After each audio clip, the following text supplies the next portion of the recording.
Hey everybody, it's Tyler with Gaia Gaming, and I have a deck profile for you guys. This is what I played at the Carta Magica Regionals yesterday, 9/28, 2024, and I did it. It was the first EX07 Regionals. I just got done recording Dan's profile, so I don't know if that'll go up first or second. Probably first. I'll do his first. It's more hype. He came sixth, so big congrats to Dan.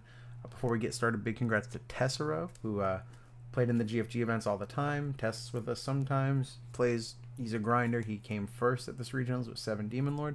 I don't know if I'll have a video, but please go check out his Twitch channel at Tamer, and he's best purple player in North America, in my opinion, period, bar none. Done. But I played Shoto Mother. I came 14th. I went 7-2. I'll talk about my matchups after the deck list, but here's the deck. It's a deck that really piques my interest. A lot of people think it's toxic, but I just love non-linear decks. You guys know I love non-linear decks. You guys know I love unorthodox decks. If it's more than just building a straight line. In BT1, I loved blue-yellow control. In 1.5, I loved Mega Zoo. I like Beelstar. I liked D Reaper. I'm here for it. I like weird things. Even Numemon wasn't super linear, but I'm not going to ever avoid the toxic allegations. My eggs are 4 Mother D Reaper. Unaffected by your opponent's effects always. Has a bunch of other effects for its own archetype, but that is not what this is in here for. It is in here to be a 15k body that's unaffected by our opponent's effects. That's all. And I'm going to do the Tamers first because it pairs with the new Liberator Tamer Shoto. At the end of turn, you can suspend him to give one of your Digimon blocker and piercing. If they're in his archetype, it does other stuff, but that is not what he's in here for. He's in here to give this 15k unaffected blocker. Just stalls your opponent. A lot of decks can't get around that easily or have to get very creative about it, and it gives you time to set up a more mid to late game control type game. I pair it with control cards as well as certain aggressive cards. I am not just waiting for my opponent to deck out, as some people think this deck does. I am usually setting up an inevitable win condition. With the Shoto, I'm running 4 of the starter deck tie. It is a memory setter. It is a black Tamer, which is important in this build of the deck. And whenever an attack is redirected, you can give something 2k and draw a card by suspending him. That part is important because I don't have super linear cards. I'm not evolving in the back, so I won't get that draw. I'm not evolving super often, so I don't get a lot of free draws as much as other decks. And sometimes you do have to, in the mirror match, play a weird tie pump game to kill their mothers because it is a limited resource. We have 4 Satsuki. It is a black Tamer with Mind Link, which is important in this deck. Also, the passive memory game, which is something that Shoto does as well, is super important in decks that like to drop big bodies or big cost creatures and spells. And then speaking of black Tamers with Mind Link, we have 2 Marvins. Also, black Tamer with Mind Link, super important in this deck for reusable resources. And his passive memory game is based on discarding cyborgs or machines, which can come up in this deck. It's just very fringe, but his actual Mind Link also can come up in very fringe ways, and I'll talk about that when we get to it. So those are the Tamers. Let's just talk a bit about the options. I just run 3. 2 Heaven's Judgment, which is a super strong card, and 1 Trident Arm. I'm not sold completely on it yet. This could be a 3rd Heaven's Judgment. This could be an option of your choice. This could be a Love Place Demon. I like Trident Arm because I think Digivolve is very strong. You'll usually have the memory, but an insecurity, this could really save you. But that's what I run. I thought it was fine. Kind of your flex spots, kind of where you could play with. I love Heaven's Judgment, though. I wouldn't get rid of that. At least 1. I do think you want some amount of security bombs in this deck, and this is what I went with. Then we get to the Digimon. I'm playing 4 Mercurymon. On play when Digivolving, something becomes a blocker. If you're not seeing your Shotos, this can make Mother a blocker. You could just play it, so you don't need the Tamer necessarily. He's also just a hybrid for 2, so if you're going for game, it's less memory to just evolve over for 2. We run 4 Separathmon, which on Digivolving, you taunt a Digimon. And also, he's a hybrid for 3, and he can evolve over Mercurymons for 1. So, can come up if you want to just kind of draw more cards, cheap. You know, you get that taunt. I did want more black hybrids because I wanted more abilities to draw, as well as more abilities to set up my level 5s. So I'm running 3 Grumble, the OG, just vanilla black hybrid. There he is. You can run Gigas. I played around with Gigas locally for a little bit, but I valued the 2 to evolve more. The thing about Mind Link, and this is why Black Tamers of Mind Link is so cool, is evolving over them. You know, now they're in your sources. So at the end of the turn, you can unmind link them and get the Black Tamer back to evolve a different Digimon next turn and protect your Tamer. Super cool. Love that. I got a lot of mileage out of that. I'm running 4 Mamemon from the BT11 set. On play when Digivolving, it searches top 5 cards of your deck, plays out a Tamer, cost 4 or less, and then you can put the rest of them on top or bottom of your deck. So you can set up your draws, which in a deck that's kind of controlling can be super, super strong. Because it lets you kind of plan out the next few turns and let them go the way you prefer them to go. So Mamemon's pretty good. Not bad at all. Play 4 Rapidmon from the starter deck. It is the best level 5 by far because of its protection. You de-digivolve something by 1, and then if you have a green Tamer, it cannot be deleted or bounced by card effects until the end of your opponent's next turn. Its inheritable is also, though, when you delete something by battle, trash a security. Comes up, this sets up ace plays really well.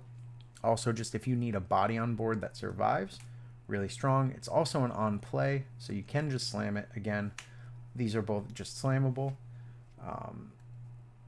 Bad habits die hard, so I'm playing 2 Edamon, also slammable. On play when Digivolving, you minus 3k something and taunt it.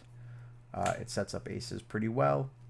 The minus 3k could just be spot removal if you do need it, and the taunt is huge. That's why Trident Arm is kind of nice. That's why the Edamon's kind of nice. That's why the Separathmon is kind of nice. You set up these taunts, because even if you don't have the ace, you can block with Mother, draw some cards with the ties, just kind of let the game flow in a direction that you're more comfortable with. So those are my level 5s. I play 10. I think Edamon's kind of a flex.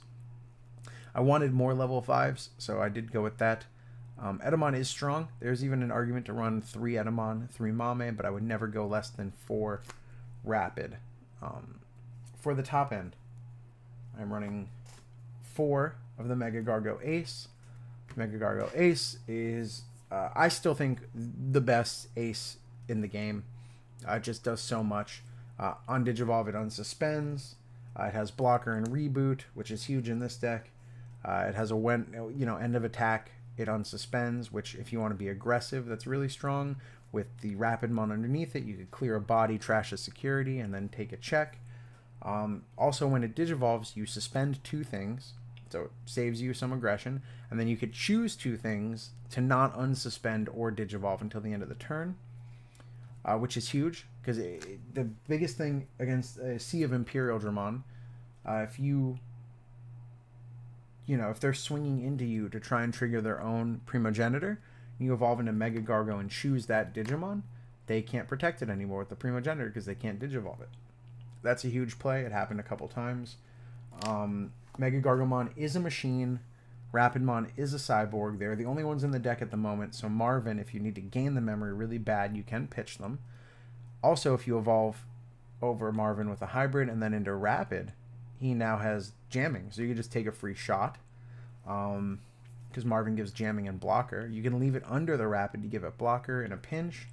But also, you can mind link it to Mega Gargo to give it jamming for that 2 checks out of nowhere if you just need to push aggression on an empty board. I found that really useful. It works in little synergies really well. The other ace is 3 Vikemon Ace. I was running 4 for a while, but I went to 3. We don't have Shadow Serafi Ace yet. De-Digivolve is strong, though, so it de-digivolves something by 2 on play or when Digivolving. That is the downside of Mega Gargo. No on play. I will say that. But Vikemon on play or Digivolving. De-Digivolve 2, so up to 2 De-Digivolves on one thing. Then none of their Digimon with one or less sources can suspend until the end of their turn. So it could stave off aggression. It could let you be aggressive if they have a couple blockers, but with only 1 or 2 sources. And then when attacking, it blows up something with 1 or less source. That comes up more infrequently. It's more just a De-Digivolve button. I took out the 4th Vikemon to try out a Digimon. Digimon as a one-of overperforms. He just bats outside his weight class. It's kind of crazy. When Digivolving, you look at top 3, you could play a Tamer. You could put the rest on the top or bottom of your deck. So again, the same as Mamemon, you get that choice to either know what you're getting next or bury them if you don't want them. And then as when attacking is for each green and black Tamer you control, which, hey, check it out. Look at those guys. You reveal a top card of your deck for each one, and then you could play a combined total of 10 or less cost Digimon, green or black, from there without paying their cost. Put the rest back to the top or bottom of the deck. Biggest thing for that is you could swing and you want to get one of these off the top. But there is a small chance you get 2 Grumbles, which is kind of cool too. You could go wide. But then, just honestly, like getting any body off that can be pretty strong. You can get, a Mega Gargo. You could get Vikemon, which will trigger his, on play. The other thing you could get, which I'm running in the deck, is Imperial Dramon Paladin mode. I'm running 2 of them. Digimon can play it from the top of your deck, but also it's a win button. If they are going super wide and you know you can't be punished, or it's hard for them to punish you, and they swing because you taunt them or whatever, go into this. It gets back to your turn. You could start swinging, unsuspending, and potentially end the game. It gets over Mothers for the mirror, which is pretty good. But the biggest thing is running 2 of them, even if they're not running at level 7. With 2 in the deck, you can set up the eventuality of the surprise 3 memory play where you ace, take turn back, and then, they're not as prepared for that, and that could be super strong. And then the biggest eventuality in the entire deck, I run 2 Quartzmon. After the game goes on long enough, you have a bunch of Tamers. They have a bunch of Tamers because they're playing Imperial, or the other good decks of the format, Mirage, or they're going wide against you. You eventually will just go into the Quartzmon, gain back a bunch of memory, and swing to trash 3. I don't think I trashed less than 3 with him. It was always 3 when I swung for game. So you get a couple chip damage early, swing, trash 3, and win.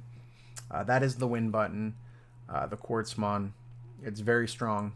So strong. It's so strong that I tunnel visioned it for one of my losses, where I did it without realizing that I only had the 1 source, and they were able to fighter mode ace to bounce it, and then I got punished because all of my stuff was suspended, because it does suspend your Mothers because it is your effect. So let's talk matchups. Round 1, my opponent did not show up, so I got that free win, which is a blessing and a curse. It's a free win, but I didn't get to warm up before my first round, which it happens. Round 2, my opponent went to a Union Arena pre-release instead of playing, so I got that. Yeah, they left. They said, I want to go play Union Arena. I said, that's fair. My pre-release is on Wednesday. So I got 2 free wins right at the beginning of the day. I'm so lucky boy. Round 3, I played against Imperial Dramon, and I felt the rust of the day. Everyone was sharp. They were 2 games in, and that was the one that I tunnel visioned the Quartzmon play. For game 1, I had it in the bag, and I just fumbled it by going to Quartz too early without being safe. I could have just waited a turn or 2, answered the board a little more, and been much more safe about it. That's okay. And then the second game, I mulliganed into all my level 6s, no Shotos. It was so slow. He opened fast. He got me. After that was round 3. I played nothing but Imperial for the rest of the day, with the exception of 1 Magna X deck. I won all of those matchups. We're going to fast forward straight to the second to last round. All of those games were great. All of my opponents were great. Biggest shout out to and V Passion. They were two phenomenal Imperial players that went to game 3 with both of them. For everyone else, I 2-0'd, except for my losses, obviously. But I went to game 3 with and V Passion. Phenomenal players, phenomenal Imperial players. They both played different versions of the deck, and they both really... I think my closest game was with and it came down to getting the 3 memory back with the Imperial Digimon. Fantastic games. Anyway, fast forward to second last round. I played Demon Lords. I have almost no experience with that matchup. When it was big in the meta, I was playing Numemon, so I would end the game so quickly I didn't need to learn its win con that well. I'm very unfamiliar with the effects of those Digimon. I'm super unfamiliar with how the deck plays. I'm very unfamiliar with this deck because I've only played, I want to say 7 to 9 matches before this tournament began with this deck, and they were all different deck lists. I switched it before this tournament with, just went in raw. No experience with some of these decks. The Digimon, I only played 1 game before this, and I was like, I like them, I'll put them in. Some of the ratios are very different than what I was playing. If you're watching the other gameplay videos, you'll see that. But this is what I stuck with. This is what I like. So I lost to the Demon Lord matchup, but I gained knowledge. I think I can navigate it a lot better now. In the final round, my opponent did not show. They had a family emergency, so I hope everything's okay. Please, I hope everything's okay. But either way, that's more important than Digimon. I ended up 7-2. We snuck in at 14th place. So I'll take it. Top 16 in the books. Here's the deck list. I got to cheer for my buddies. Tessero, won the event. I was tuning into his stream all day. He dodged Imperial, so I'm going to take partial credit. I was playing all the Imperial Digimon players. You're welcome. And then Dan with Imperial took 6th place. Some players from Miami top 16. Shout outs to Samantha. Who else top 16? Oh, Lord. I had this prepared, and I forgot. Anyway, you know who you are. If I forgot, you put it in the comments. I'm sorry. I'm zooming. But thank you guys for watching. Let me know how toxic you think this deck is. I think it's borderline pretty toxic. But I don't think it's nearly as bad as Security Control can be. I don't think it's nearly as bad as certain decks can be. I think there are definitely answers that exist in the game now. I think if this deck was a few formats earlier, it would be borderline and needs to get banned. I think there's an argument for choice restrictions with some of these cards. But that being said, I like unconventional decks. I like playing at the upper echelon of the Digimon card game. So I'm going to probably be playing Black Hybrid for a little bit at least. You guys yelled at me for playing Imperial, so I can imagine what you guys think about this. Let me know. Let me know in the comments what you guys think about me. Like, comment, subscribe, all that stuff. All jokes aside, I do appreciate you guys. I do love you guys. I love this game. And I'll see you in the next one. Bye.